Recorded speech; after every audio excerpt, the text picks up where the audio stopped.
Hi sisters, எல்லாம் flat loading புரிஞ்சிருக்கும்னு நினைக்கிறேன். இப்போ வந்துட்டு கிராஸ் லோடிங் சொல்லித்தரேன் நான். ஸ்ட்ரைட் லோடிங் இது வந்துட்டு கிராஸ் லோடிங் இன்றைக்கி பார்க்க போகிற கிளாஸஸில். இப்போது பஞ்ச் பண்ணி எடுத்துகிட்டு அந்த ஸ்டிச்சு வந்துட்டு எல்லாமே ஒன்று தான், கிராஸாக போடுறோம், இது மட்டும்தான். சரிங்களா? அதை வந்துட்டு தெளிவாக பார்த்துக்கோங்க. இப்போது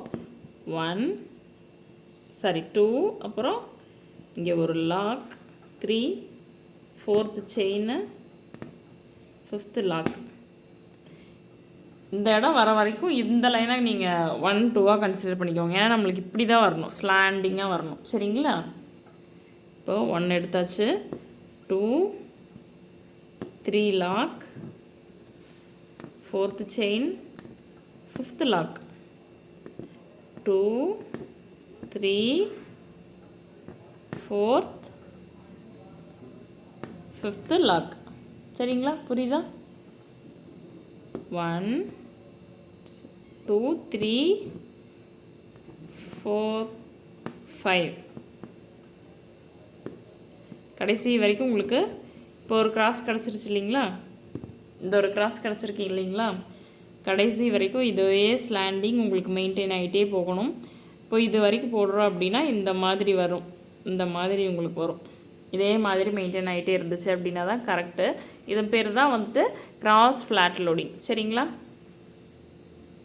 நான் பேசாமல் அமைதியாக போட்டு காமிக்கிறேன், பார்க்கும்போதே உங்களுக்கு புரியும். ஏன்னா போன கிளாஸ் நான் தெளிவாக தான் எடுத்திருந்தேன். அதே தான், இது கொஞ்சம் சாய்வாக போடுறோம், அவ்வளோதான்.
மாதிரி முடிச்சுட்டு லாஸ்ட்டாக வந்துட்டு என்ன போட்டுட்டு